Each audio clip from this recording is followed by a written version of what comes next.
When humans left the table, the galactic order began to collapse. Part 1. The Final Vote. The Galactic Assembly Chamber was the largest room ever built by living beings. It floated in the darkness of space, attached to Station Meridian, far from any planet or star. Inside, more than 1,000 species had seats. Each species sent their best speakers, their leaders, their most powerful voices. For 400 years, this chamber had been the heart of galactic civilization.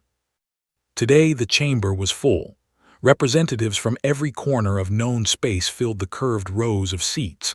Some breathed oxygen, some breathed methane, some did not breathe at all. They came in every shape and size. Some had scales, some had feathers, some were made of crystal, some looked like living shadows.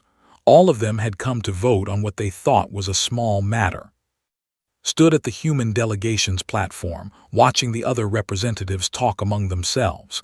He was 58 years old with gray hair and tired eyes. He had served as Earth's ambassador for 22 years. In that time, he had solved hundreds of problems. He had stopped wars. He had fed hungry worlds. He had done the work that nobody else wanted to do. Next to him stood Park, his deputy. She was younger, sharper, and angrier than he was. She had read the motion that would be voted on today. She had warned him what was coming. "They're really going to do it," she whispered. Nodded slowly, "Yes, they are." The High Speaker, floated at the center of the chamber, was an ancient being born in the deep oceans of a water world.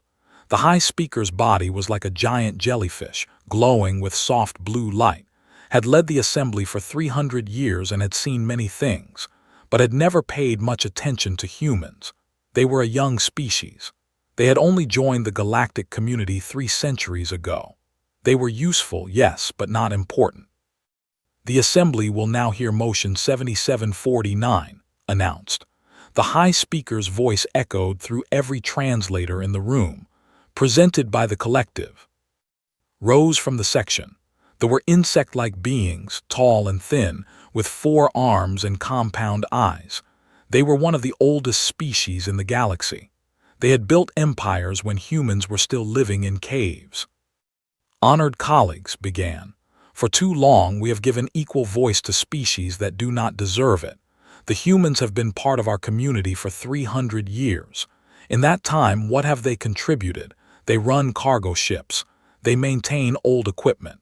They stand in boring places and keep the peace. These are the jobs of servants, not equals." Park's hands tightened into fists, placed a gentle hand on her arm. "Wait," he said quietly. Continued. "I propose that humanity's status be reduced to observer. They may watch our proceedings. They may offer advice when asked, but they should not vote. They should not shape the future of a galaxy they have done so little to build." A murmur ran through the chamber. Some representatives nodded, others looked uncomfortable. A few glanced toward the human delegation. Looked around the room. He saw the faces of beings he had helped. He had saved them from famine by organizing food shipments when no one else would. He had personally negotiated peace between the and the, standing in the crossfire for 3 months until both sides agreed to talk. He had trained the engineers who kept Station Meridian running. He had done 1,000 things that nobody remembered. And now they wanted to take away humanity's voice. High Speaker spoke again. "Does the human delegation wish to respond?" Straightened his jacket and walked to the speaking platform at the center of the chamber. He was not a tall man. He was not impressive to look at. But when he stood before the 1,000 species of the galaxy, there was something in his eyes that made them pay attention. "Is correct," said. The chamber went silent. "Humans do run cargo ships. We transport food, medicine, and supplies to worlds that cannot feed themselves. We take the dangerous routes through unstable space. We do this because no one else will." He paused. "Humans do maintain old equipment. We keep the translation networks running. We repair the navigation beacons that guide your ships through the dark. We fix the life support systems on stations like this one. We do this because no one else will." Another pause. Humans do stand in boring places and keep the peace. We put ourselves between species that want to kill each other. We absorb the hatred of both sides. We die in wars that are not ours so that others may live. We do this because no one else will. Looked directly at. You are right. These are the jobs of servants, and for 300 years humanity has been your servant. We have asked for nothing in return except respect. Today, you have shown us what that respect is worth. He turned back to face the entire assembly. Very well. If humanity's presence is no longer desired at this table, we shall honor your wishes. Effective immediately, the United Earth government withdraws from the Galactic Compact. All human-operated services, supply chains, emergency response teams, and peacekeeping missions will end within 30 standard days. We will go home. We will not return. The silence that followed was absolute. Then laughed. It was a clicking, chittering sound. You cannot threaten us, human. The galaxy does not need you. Did not smile. He did not argue. He simply bowed once, a small bow of respect that meant nothing and everything. Then you have nothing to worry about, he said. He walked back to the human platform. Park was shaking with fury, but she said nothing. Together, they gathered their documents and their personal items. High Speaker seemed confused. The vote will now proceed. All those in favor of motion 7749. Lights appeared across the chamber, green for yes, red for no. The votes were counted. 847 in favor, 12 against. The motion passed. Did not look back. He walked toward the exit, Park at his side. The great doors of the assembly chamber opened before them. Ambassador, High Speaker called out. This vote is not permanent. In time, humanity may petition for reconsideration. Stopped at the door, he turned his head just slightly. We will not petition, he said. We will not beg. You have made your choice. Now you will live with it. The doors closed behind him. Within hours, the message went out to every human ship, every human colony, every human outpost in the galaxy. The words were simple. We are going home. 40,000 cargo ships changed course. 10,000 peacekeepers from their posts. 15,000 engineers stopped their work. Rescue services sent their final messages. Good luck. You are on your own. And across the galaxy, in station control rooms and government offices and military headquarters, beings of 1,000 different species watched the human ships depart and wondered if they had made a terrible mistake. Most of them pushed the thought away. The galaxy had existed for billions of years. Humans had only been part of it for 3 centuries. How important could they really be? They would find out soon enough. When humans left the table, the galactic order began to collapse. Part 2, the first cracks. The cargo ship Homeward Star drifted through the darkness between stars. It was an old ship, built 60 years ago on Earth's orbital shipyards. The paint was faded. The engines made strange noises, but the ship still worked because humans took care of things that others had forgotten. Captain Lee sat in her command chair, looking at the message on her screen. The words were simple. We are going home. She had read them 100 times in the last few hours. She still could not believe they were real. Captain, said Chief Engineer, entering the bridge. We have 17 delivery contracts for the next month. Medical supplies, food, emergency equipment. What do we do? Lee was quiet for a long moment. She was 45 years old. She had been flying cargo routes since she was 20. Her mother had been a cargo captain before her and her grandmother before that. For 3 generations, her family had carried supplies to distant worlds. They had never asked for thanks. They had never received any. We complete our current delivery, Lee said finally. After that, we go home. But Captain, the system needs those medical supplies. Without them, thousands will. I know, Lee's voice was heavy, but we did not make this choice. They did. The homeward star completed its final delivery at a small station on the edge of space. The station master, a tall insect-like, seemed confused when Captain Lee refused to sign a new contract. "What do you mean you are leaving?" the station master asked. "You always come back, you always deliver." "Not anymore," Lee said. "Earth has withdrawn from the compact. All human ships are returning home." "But who will deliver our supplies?" Lee looked at the station master for a long moment. This being had never once thanked her. In 15 years of deliveries to this station, she had never heard a single word of gratitude. She had been treated like a machine, a tool that existed only to serve. "I don't know," she said. "I suppose you will have to figure that out yourselves." She turned and walked back to her ship. Behind her, the station master called out questions and demands. Lee did not look back. Across the galaxy, similar scenes played out a million times. Human cargo captains refused new contracts.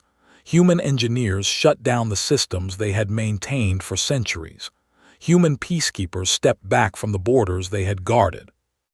Commander of the Empire stood on his warship's bridge, watching the reports come in.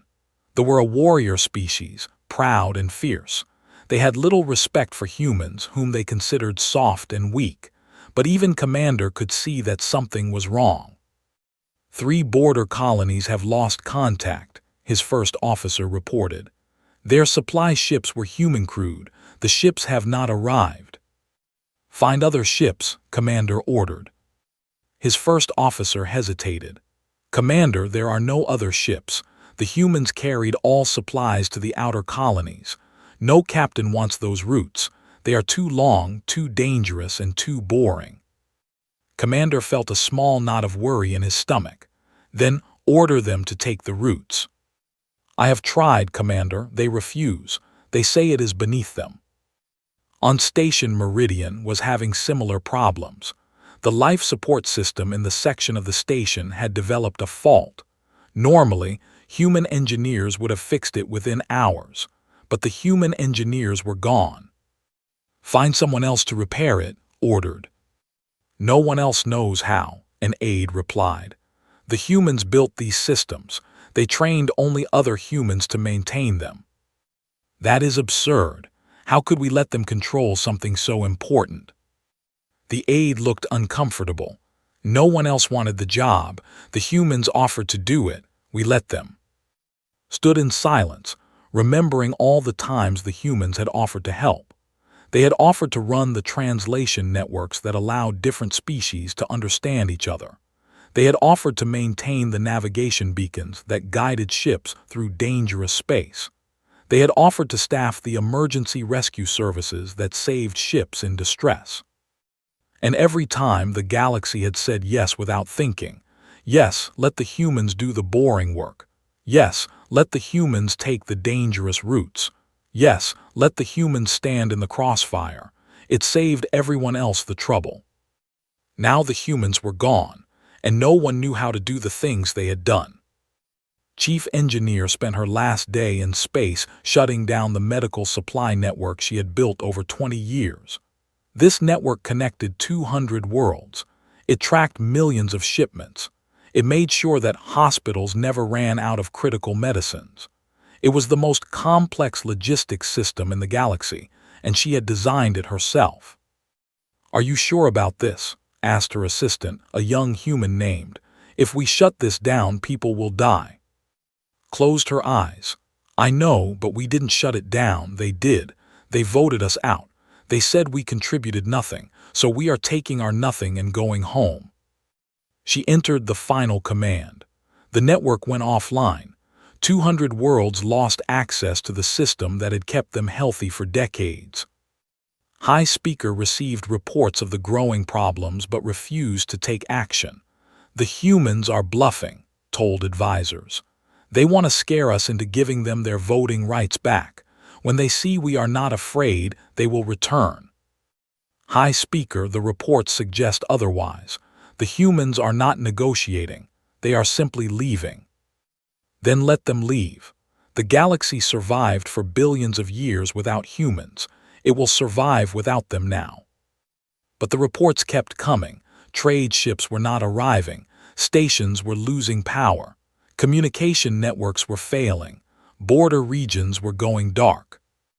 The border was the first place where things truly fell apart. For 100 years, human peacekeepers had stood between the two empires.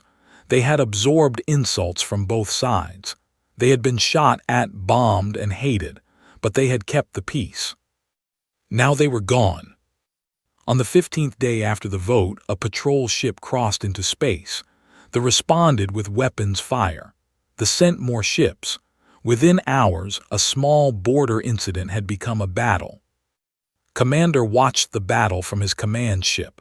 He remembered the human peacekeeper who had once told him, "We stand here so you don't have to kill each other. When we're gone, you'll remember why that matters." The commander had laughed at her then. He was not laughing now. By the 30th day, the withdrawal was complete. Every human ship had left galactic space. Every human station had been shut down. Every human service had ended. Captain Lee stood on the observation deck of her ship as it crossed into Earth territory. She looked back at the stars she had traveled for 25 years. She had given her life to those stars, to the beings who lived around them. She had asked for nothing but respect. They had given her nothing. Captain said, joining her at the window, "We're home." Lee nodded, "Yes, we are." Behind them, the galaxy they had served began to burn, but that was no longer their problem. They had done enough. They had given enough. Now it was time to rest. The beings of the Galactic Assembly would have to learn to survive on their own. And they would learn a lesson that they should have learned long ago. The ones who do the small jobs are often the ones holding everything together. When humans left the table, the galactic order began to collapse. Part 3. The silence spreads.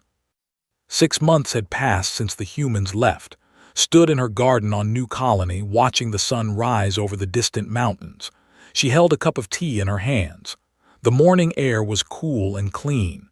Birds sang in the trees. It was peaceful. She had not felt peace in 30 years. Once had been commander, leader of the 3rd Peacekeeping Division. She had stood on 100 battlefields. She had watched her soldiers die in wars that were not theirs. She had negotiated with beings who hated everything about her species. She had done this for 30 years because someone had to do it. Now she grew vegetables. Her communication device buzzed. She looked at it and saw yet another message from the government. The message was marked urgent. They were all marked urgent these days. "Please, Commander, we need you. The war with the has killed millions. Only you understand both sides. Only you can bring peace." Deleted the message without reading the rest.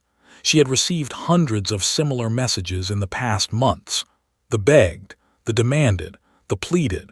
They all wanted her to come back to fix the problems they had created.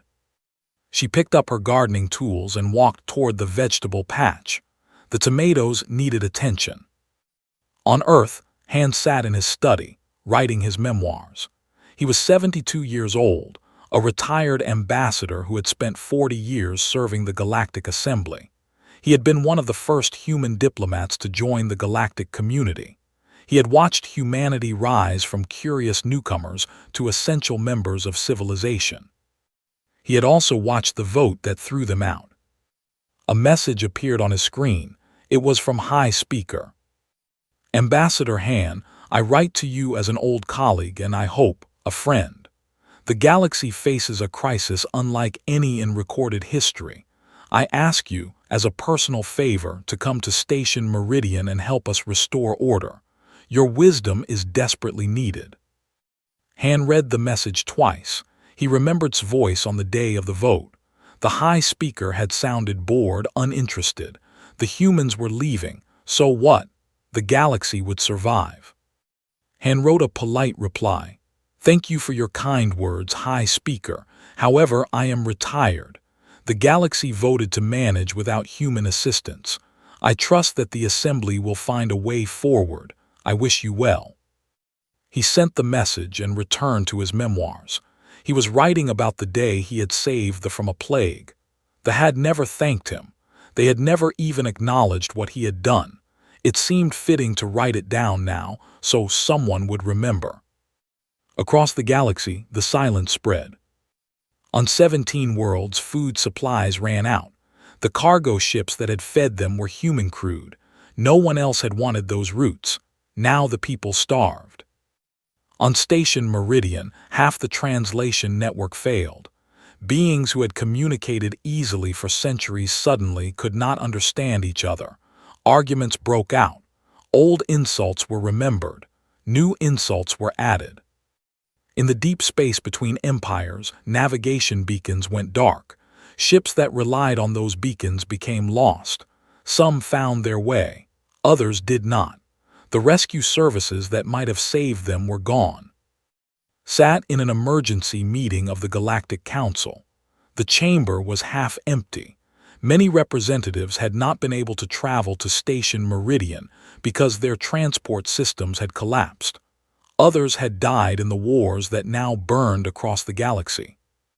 "We must find the humans and bring them back," said. "We must offer them whatever they want." High Speaker floated at the center of the chamber.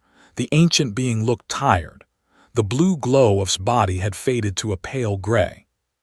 "We have tried," said. "They will not answer our calls.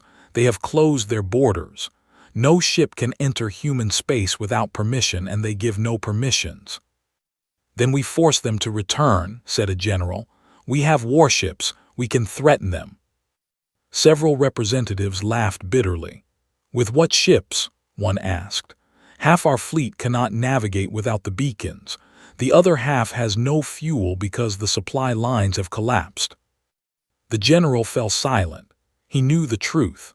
The galaxy's great military powers had depended on human logistics for so long that they could not function without them. The mighty warships sat in their docks, unable to fly. High Speaker called for a report on the current state of the galaxy. An aide read the numbers. 73% of interspecies translation services had been provided by humans. Those services were now offline. 89% of hazardous cargo transport had been handled by human ships. Those routes were now empty.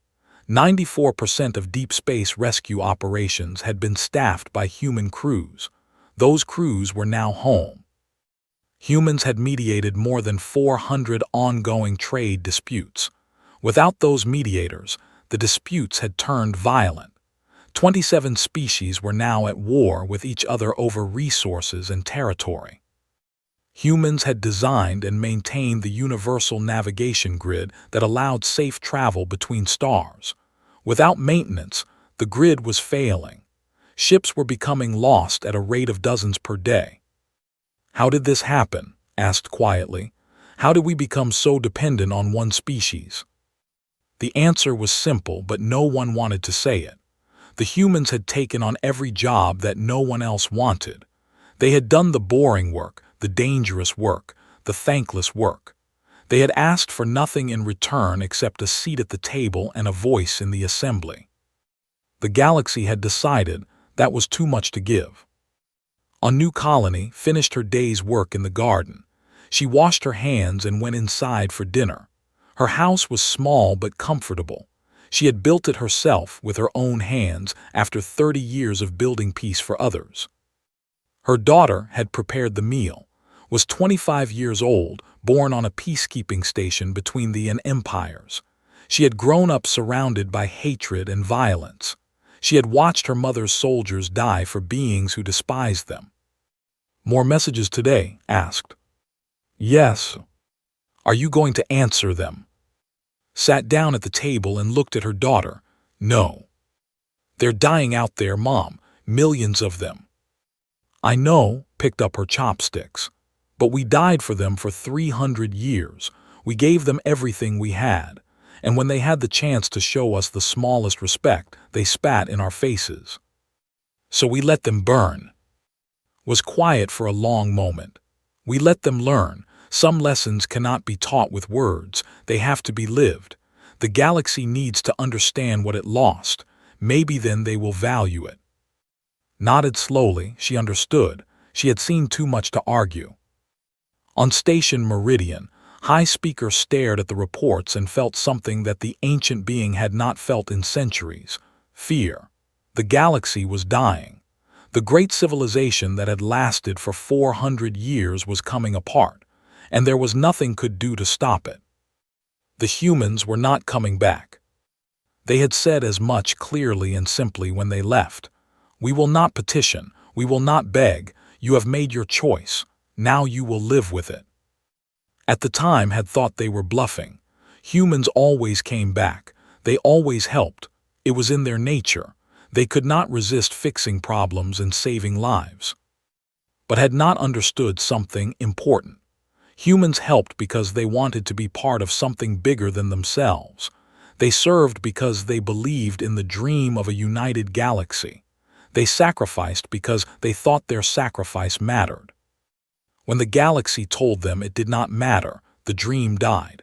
And without the dream, there was no reason to serve.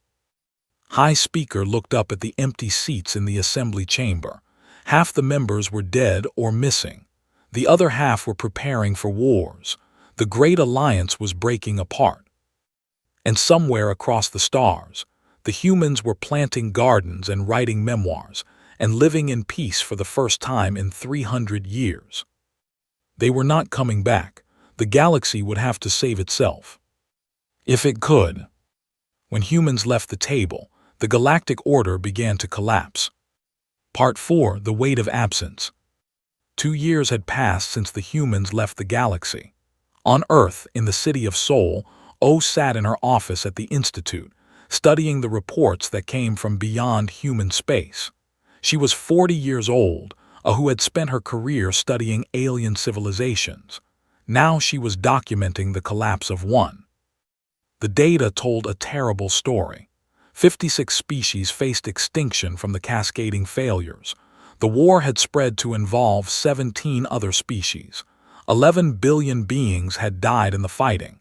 Famine had killed 30 billion more. O had found something interesting in the historical records. Before the current galactic civilization, there had been others. 3 great galactic orders had risen and fallen over the past 100,000 years.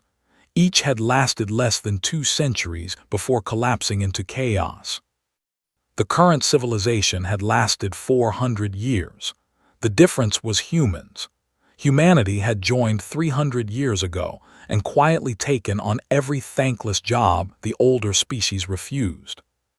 The humans had been the glue that held everything together. Now the glue was gone. She wrote this finding in her report and sent it to the archives. Someone in the future might find it interesting. Meanwhile, on the edge of human space, a small fleet of alien ships waited for permission to enter. At the front of the fleet was the personal vessel of the who had proposed the vote to remove humans from the assembly was now leading a diplomatic mission to bring them back. The irony was not lost on anyone. Had been waiting for 3 weeks. Human space was protected by a network of defense stations and patrol ships. No one entered without permission. So far, no permission had been given. Finally, a human voice came over the communication system. You have been granted entry to Earth. You may proceed with an escort. Any deviation from the approved route will result in your immediate removal from human space. Do you understand? I understand, replied. The journey to Earth took 6 days. Spent the time watching through the windows as human space passed by. What saw was unexpected. Human space was thriving. The colonies had expected to find struggling were instead flourishing. Ships moved between worlds in orderly patterns. Stations gleamed with new construction. Planets showed signs of growth and development. Without the burden of supporting the galaxy, humanity had turned its energy inward. They had built new cities, new farms, new factories. They had expanded their colonies. They had invested in art and science and education. Had expected to find a desperate species eager to return to galactic affairs. Instead, found a species that had moved on. The diplomatic delegation arrived on Earth on a bright spring morning. They landed in a city called on the coast of a blue ocean. The air was clean. The streets were peaceful. Humans walked and laughed and lived their lives without any sign of the crisis that was destroying the rest of the galaxy. President Shin received the delegation in a simple government building with white walls and large windows. She was 63 years old, with short gray hair and sharp eyes. She had been a cargo ship captain in her youth, running supplies to distant worlds. She knew exactly what the galaxy had lost when the humans left. Entered the room with representatives from 12 other species. They were the survivors of a galactic order that was falling apart. Many of them had voted for the motion that removed humans from the assembly. Now they stood before the human leader, humbled and frightened. President Shin began, "I come to you on behalf of the Galactic Council. I am here to admit a terrible mistake. The vote 2 years ago was wrong. Humanity's contributions to galactic civilization were immense, and we failed to recognize them." President Shin listened with a neutral expression. She did not respond. Continued, "The galaxy is dying, President Shin. Wars rage across 100 systems. Billions have died from violence and famine. Species are going extinct. Without human help, we cannot stop the collapse." "I know," President Shin said. Her voice was calm, almost gentle. "We have been watching." "Then you must see that we need you. We are asking you to return. We will restore your voting rights. We will acknowledge your contributions. We will give you anything you want." President Shin leaned forward in her chair. "Anything we want. That is a generous offer, but I wonder if you understand what you are offering. Whatever it takes, the galaxy cannot survive without humanity." "You are correct, it cannot." President Shin stood and walked to the window. Outside, children were playing in a park. Birds flew through the trees. It was a peaceful scene, far from the chaos of the galaxy beyond. "Let me tell you what we have learned in 2 years. We have learned that we do not need you." Stiffened President Shin. "Please, let me finish. For 300 years, we believed that we were part of something important.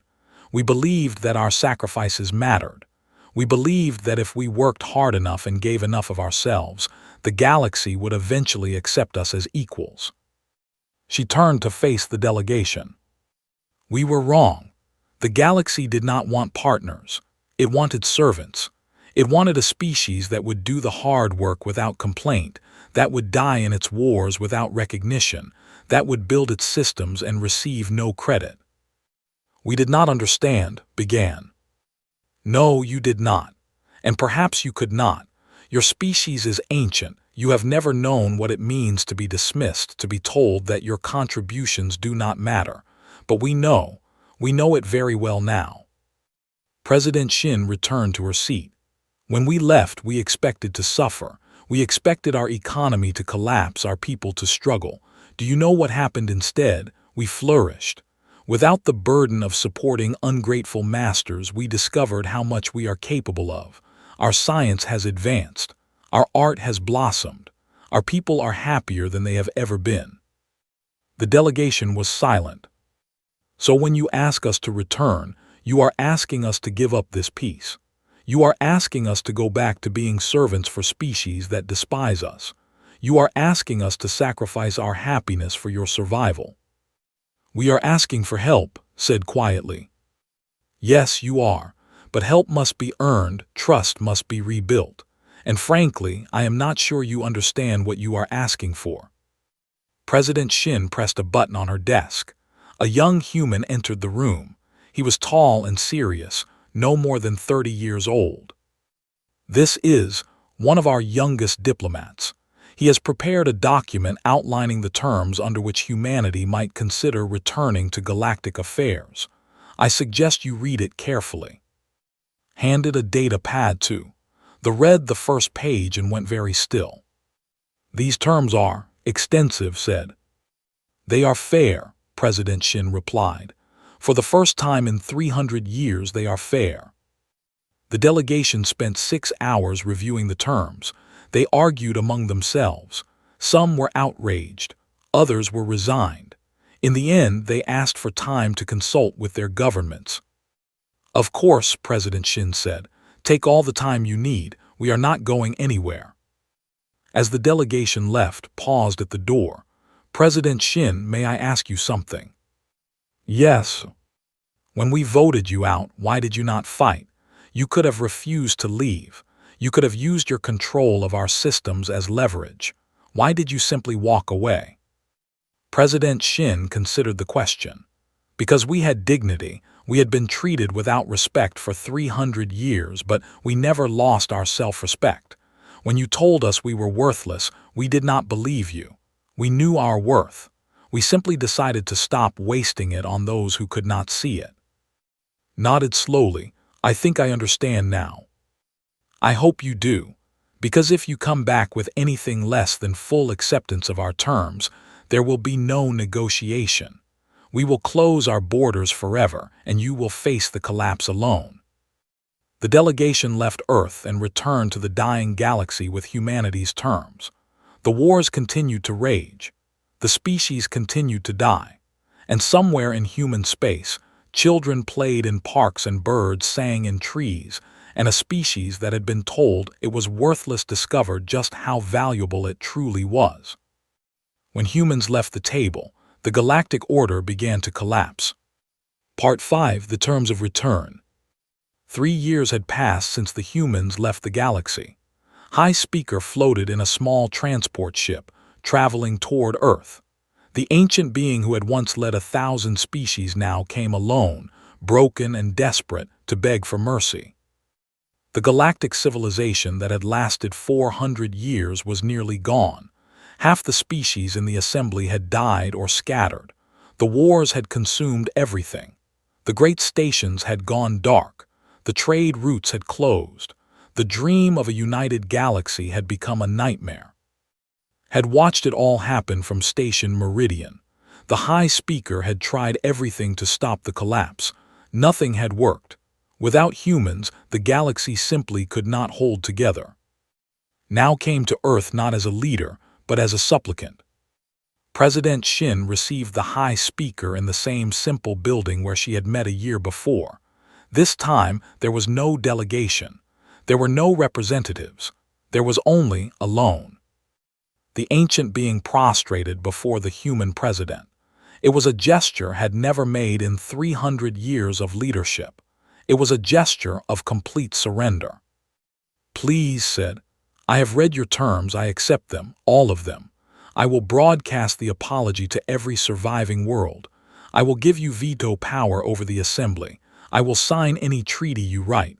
Just please come back. Save what remains of us." President Shin looked at the being who had once dismissed humanity as insignificant.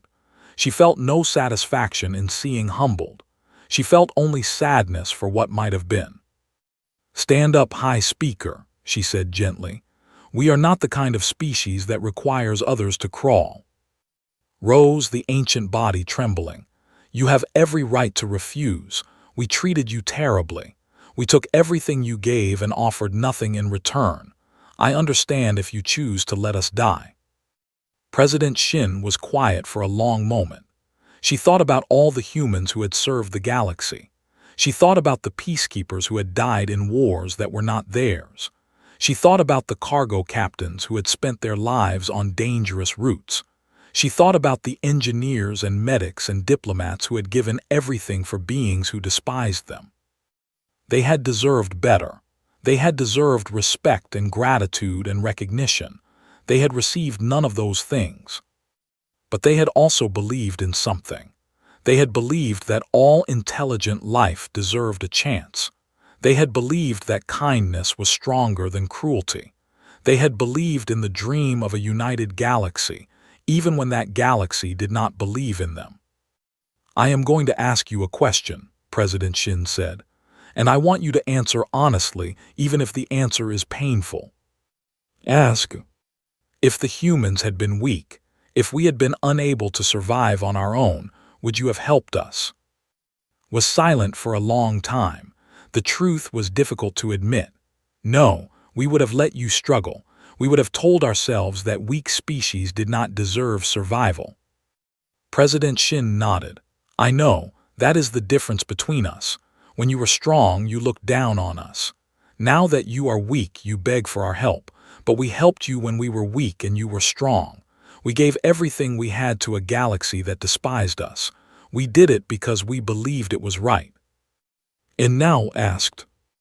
Now we have to decide if we still believe it. The negotiations took 3 months.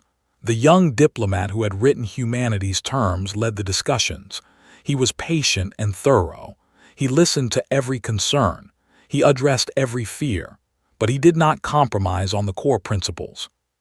Humanity would return as equals, full voting rights, veto power over any motion affecting human interests, complete control over human space, recognition of the role humans had played in building galactic civilization. And there would be an apology, not a private admission of wrongdoing but a public broadcast to every surviving world. The galaxy would know what had happened. The galaxy would know what humans had done. The galaxy would remember. Many in the Shattered Council resisted. They called the terms humiliating. They said humanity was taking advantage of the crisis. They accused the humans of revenge. Answered them calmly. We are not seeking revenge. We are seeking fairness. For 300 years we accepted whatever scraps of respect you were willing to give. We told ourselves that if we worked hard enough, things would get better.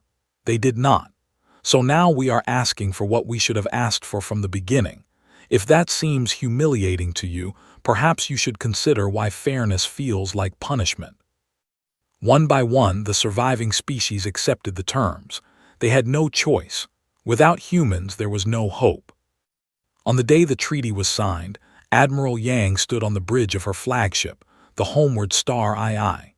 It was a new ship, built in the years since the withdrawal. It was faster and stronger than any ship humans had ever built, and it carried a crew of 10,000, all of them volunteers who had chosen to return to the stars. The fleet that followed Yang was the largest humanity had ever assembled. 300 ships of all sizes, crewed by engineers and medics and peacekeepers and cargo runners. They were going back to save a galaxy that had thrown them away. Some of them wondered if it was worth it. Some of them remembered the insults and the dismissals and the vote that had told them they did not matter. Some of them asked why they should risk their lives for beings who had never thanked them. Admiral Yang addressed them before the fleet departed. I know many of you are angry. I know many of you think we should let them suffer. They hurt us. They dismissed us. They told us we were nothing, and when they discovered they were wrong, they came crying for our help. She paused. But we are not going back for them. We are going back for us. We are going back because we believe that kindness matters more than revenge. We are going back because we believe that all life has value, even the lives of those who hurt us. We are going back because that is who we are. The fleet launched. The ships passed through the borders of human space and entered the broken galaxy beyond. They found devastation everywhere they looked. Dead stations, destroyed worlds, refugee fleets wandering without direction. And they began to help. President Shin delivered a speech that was broadcast to every surviving world.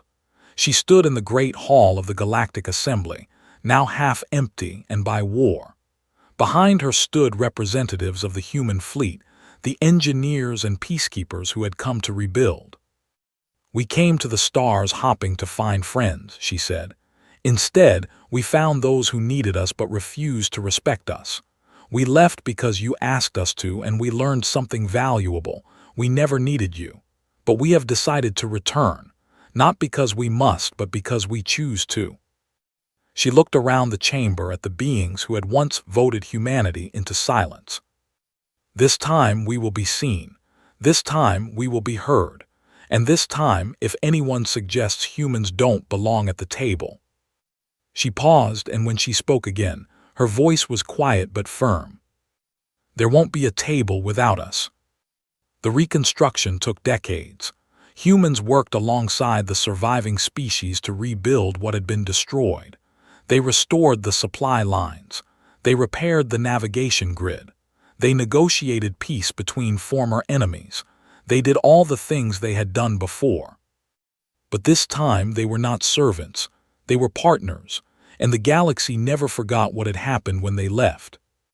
100 years later, the Galactic Assembly met in a new chamber, larger and more beautiful than the one before. The galaxy was at peace. Trade flowed between 1,000 worlds. Species that had once been at war now worked together. Above the entrance to the Great Hall, carved in stone in every known language, were words that humanity had insisted upon. Every delegate who entered read them. Every child who visited learned them. The words were simple, but they carried the weight of history. No contribution is too small to matter. No partner is too humble to respect. The humans had made sure of that, and the galaxy would never forget.